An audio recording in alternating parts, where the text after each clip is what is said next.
It's Tuesday, December 17th, 2024. Terror in Madison. Biden is out here setting records, and Trump holds court with the press. Next on the AM Update.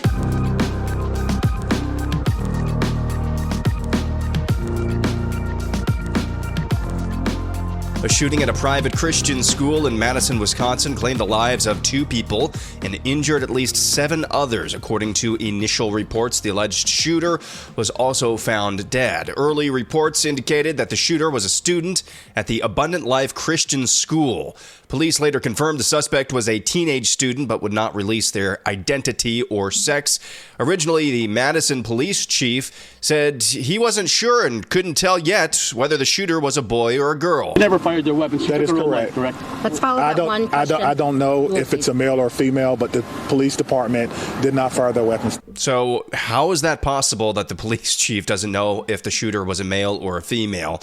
Later on in the day, it was alleged online that the shooter's name, Samantha Rupnow. Samantha Rupnow. It's not immediately clear whether Rupnow was a girl pretending to be a boy or was radicalized, as some postings allegedly attributed to her show that she was really deeply into radical feminism and hated men. Obviously, though, a tragic situation in Madison, Wisconsin yesterday. Please keep in mind and keep in your prayers all those impacted by this tragedy. Just a senseless act of violence. It's really a sad commentary in this country now where you hear the words shooting at a Christian school and you already have an idea of what happened. That's a sad thing, but it's not nearly as sad as being one of the families who are now going to go through the Christmas season without loved ones. Canadian Prime Minister Justin Trudeau is considering resigning. That's according to CTV News. Sources are talking to CTV News reportedly told the outlet that Trudeau is, quote-unquote, considering prorogation or resignation and may address Parliament this week.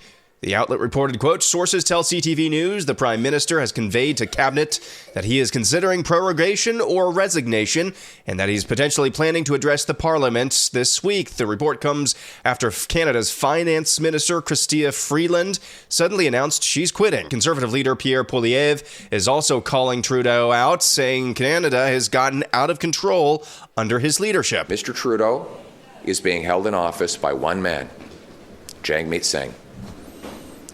A fifth of Liberal MPs have written a letter for him to resign.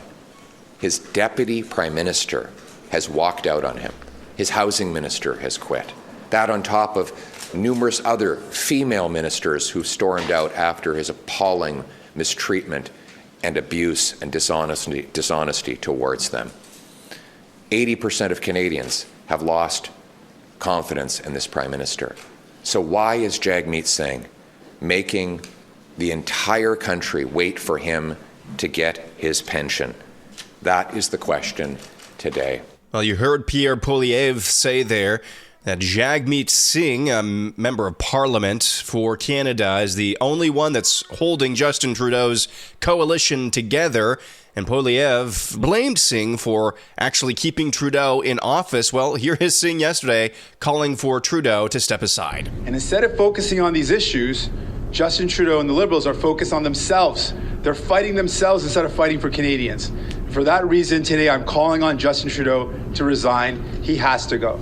Moving on, I want to read some numbers for you. Richard Nixon, 926 pardons. Gerald Ford, 409. Jimmy Carter, 566. Ronald Reagan, 406. George H.W. Bush, 77. Bill Clinton, 459 pardons. George W. Bush, 200 pardons. Barack Obama, 1,927 pardons. Donald Trump, 237 pardons. Joe Biden, 8,062 pardons. What is the innocent explanation for that? He's been having a pardon party and pardoning some really, really head-scratching figures. One pops out at me because it prompted even Democrat criticism. There's a guy up in Minnesota who is selling synthetic drugs out of a store in Duluth. Biden pardoned him for some reason. Even Amy Klobuchar, Democrat senator from Minnesota, she said that's a real head-scratcher. The single greatest act, the single largest pardon act in history, in United States history, happened just a few days ago when Joe Biden pardoned or gave clemency to over 1,500 individuals who were serving time. Incredible. Donald Trump met with the media at Mar-a-Lago yesterday and held court. Here are 3 moments that stuck out to me. He says he's going to sue the Des Moines Register and pollster Ann Seltzer for election interference. Way up, an easy win. Never even thought to go there.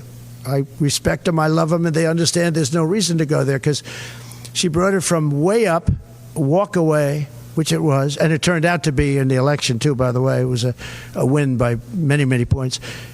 And then she brought it down very smartly to 4 a couple of weeks before. And everyone said, wow, that's amazing. He's only up by 4 points. Then she brought it down to where it was down by 3 or 4, whatever number she used. And that was the Des Moines Register. And it was their parent. And in my opinion, it was fraud and it was election interference. You know, she's gotten me right always. She's a very good pollster. She knows what she was doing. And she then quit before. And we'll probably be filing a major lawsuit against them today or tomorrow.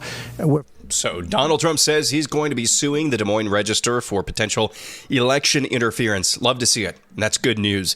Another topic, he talked about the drones, the mysterious drones now being seen over a few places in the country, notably in New Jersey. It seems like Donald Trump shed more light than most of the administration has been able to. Thank you. Good to see you. Good to see you. Can you comment on the drones that are flying around New Jersey and the ports? It seems like the American people have a big disconnect. The government knows what is happening. Look, our military knows where they took off from. If it's a garage, they can go right into that garage. They know where it came from and where it went. And for some reason, they don't want to comment. And I think they'd be better off saying what it is. Our military knows and our president knows. And for some reason, they want to keep people in suspense. Yeah, it is the weirdest story. I've been wanting to dip out on that story several times over the last few days, but something is not adding up. I still feel like I'm being lied to. Feels like the early days of COVID. Maybe we'll talk about that more tomorrow. Finally, he was asked whether schools should mandate vaccines. Here's what he said. Do you think schools should mandate vaccines? I don't like mandates. I'm not a big mandate person. So, I was against mandates. Mostly Democrat governors did the mandates, and they did a very poor thing. It was, in retrospect, they made a big mistake having to do with the education of children. They lost like a year, 2 years of their lives. The mandate was a bad thing. I was against the mandate. Also, one final thing with Trump. He met with the TikTok CEO Shu Zhi-Chu yesterday.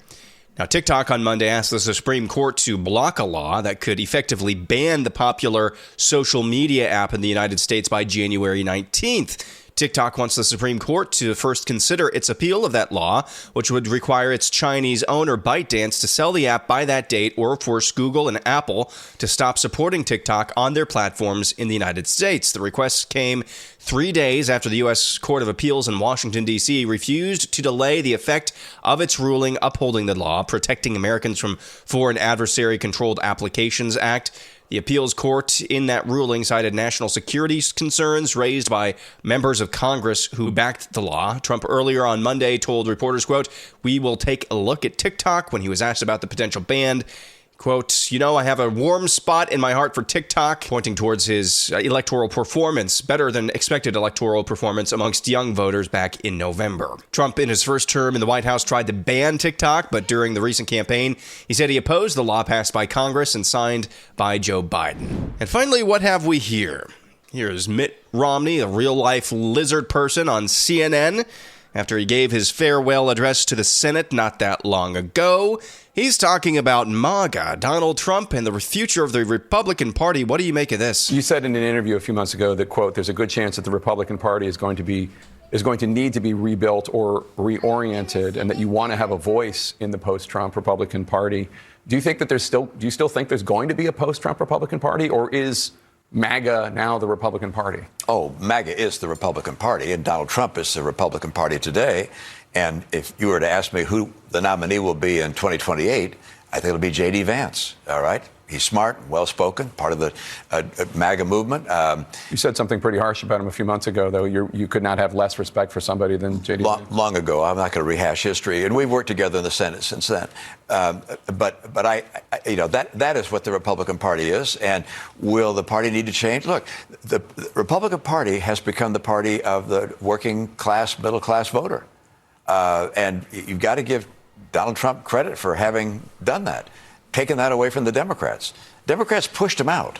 All right, the Bernie Sanders, Elizabeth Warren faction of the Democrat Party with some of this, defund the police and transgenders and, biological males in women's sports. All these things had a lot of people in the middle class just flee the Democratic Party. They're now Republicans. Now, one of the challenges in my party is that our policies do not necessarily line up with the interests of our voters. And so there'll be some reorientation that's going to be necessary in my party. So that is Mitt Romney talking about, oh, yeah, absolutely. J.D. Vance is going to be the nominee in 2028. Trump deserves credit for expanding the party. The Republican Party is now MAGA, no question. Yeah, I've never had a problem with this. What do you make of that? I'll tell you what I think. I think Mitt Romney is a lizard person. He's a snake. And I don't trust him as far as I can throw him. One final note this morning. Ben, how are you feeling? Oh, good. I want to say, What? I want to see the Grinch is going with his sled. Yep, the Grinch is going with his sled. Do you want to say goodbye to everybody? Goodbye. All right, that'll do it for today. Back for one final time in 2024 tomorrow. Have a wonderful Tuesday. I'm Aaron McIntyre, and this is the AM Update.